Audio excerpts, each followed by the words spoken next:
Assalamualaikum warahmatullahi wabarakatuh.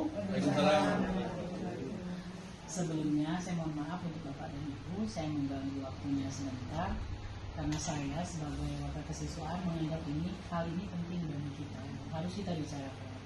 Yang akan kita bicarakan sama-sama, yang akan kita diskusikan di sini adalah permasalahan tingkat kedisiplinan siswa untuk saat ini. Perlu Bapak Ibu ketahui, kita sekarang mendapatkan permasalahan-permasalahan yang ada di siswa. Contohnya sudah ada dua, salah satunya apabila kita melakukan tindakan keras terhadap siswa, maka kita akan dilaporkan.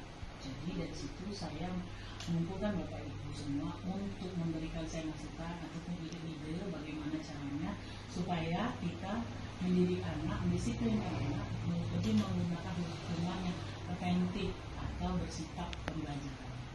Nah, selain itu Bapak Ibu, itu juga merupakan penelitian saya pada kuliah S2 MAP, jurusan MAP. Saya meneliti tentang bagaimana menciptakan iklim belajar preventif untuk mengurangi pelanggaran disiplin siswa. Jadi, salah satu yang kita angkat di sini, permasalahan pertama itu kalau seandainya siswa melakukan kejahatan, kesalahan disiplin, contohnya saja hal kecil itu namanya siswanya minggat gitu.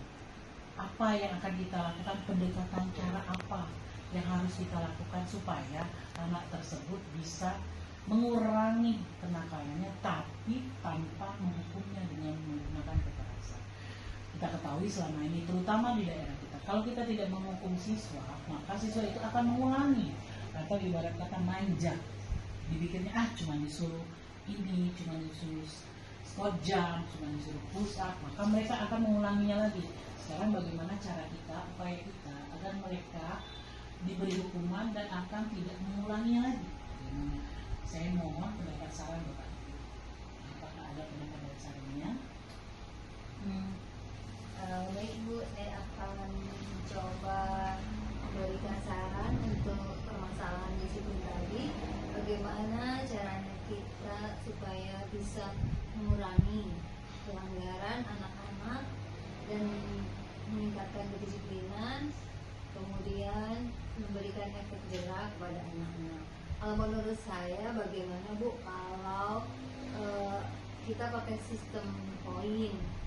Jadi setiap pelanggaran siswa kita tentukan poinnya, dari yang ringan poinnya kecil, semakin berat pelanggarannya poinnya bertambah. Jadi semua pelanggaran ditentukan poin-poinnya. Kalau sudah melewati batas maksimal, misalnya kita batas maksimalnya kita buat 100, berarti kalau anak-anak sudah diakumulasi pelanggaran-pelanggarannya sampai 100, berarti kita bisa mengeluarkan anak tersebut atau merekomendasikan untuk pindah. Dengan begitu kita tidak bisa melakukan kekerasan atau menghukum siswa dengan fisik, tapi sebelumnya kita perlu sosialisasikan dengan orang tua bahwa ada sistem yang seperti itu, menggunakan sistem poin untuk setiap pelanggaran siswa. Saya rasa itu saja, mungkin dari teman-teman yang lain ada yang mau menambahkan.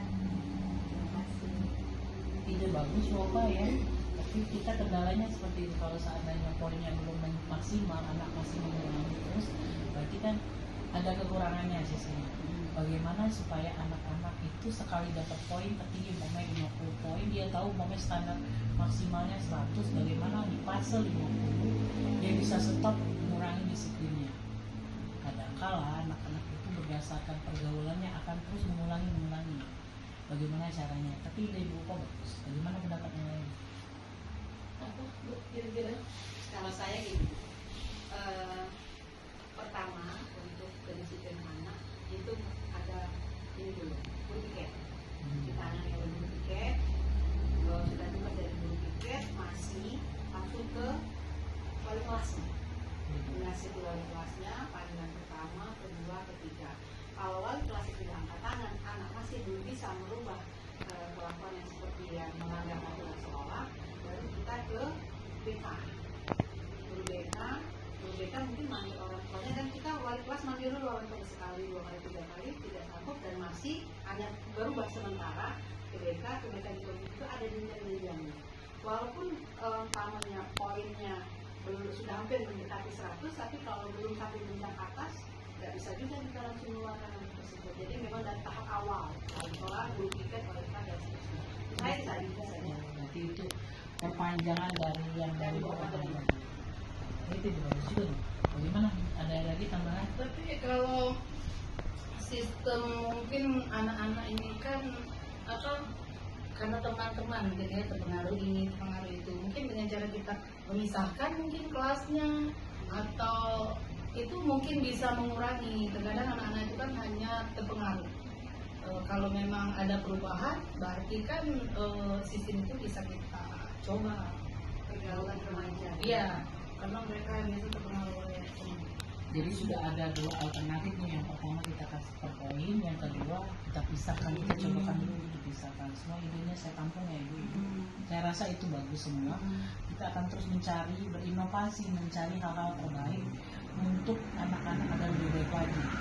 Itu kalau permasalahan anak-anak. Bagaimana kalau solusinya kalau kita bermasalah yang setiap hari kita hadapi nih, keterlambatan siswa. Itu saya rasa setiap hari nggak pernah berkurang, bertambah dan bertambah. Karena jarak kita ini, sekolah kita memang dari anak-anak yang di bagian lain, terutama yang di dusun-dusun jauh, ke sini solusinya tuh susah, apalagi kalau keadaan hujan dan sebagainya. Jadi kita gimana sih, bagaimana kita supaya anak-anak tuh agak kurang keterlambatannya, minimal kalaupun sudah sangat terlambat 5 menit atau itu aja. Bagaimana caranya? Apakah ada pendapat ibu bapak sekalian? Kalau menurut saya mungkin yang pertama kita melakukan dengan pendekatan persuasif dan ada kerjasama dengan orang tua. Ya, kita tanyakan faktor penyebabnya keterlambatan itu apa. Ya, kemudian kita menanyakan kepada orang tua bagaimana kebiasaan mereka, misalnya malam keluar jam berapa dan sebagainya. Jadi kita sering komunikasi dengan orang tua, ya, supaya kita tahu faktor penyebabnya. Kemudian kita melakukan dengan pendekatan persuasif yang dilakukan secara terus-menerus. Itu berkesinambungan dengan ibu. Iya, dengan Bu Ova, dengan Bu Rahmawati. Jadi ada dengan pendekatan persuasif, anak merasa tidak tertekan dan sebagainya dengan cara kita. Nah, mudah-mudahan ya mereka akan menjadi kalau menurut saya. Ada yang lain selain itu? Apa cukup Sisi kali ya? Denda kali.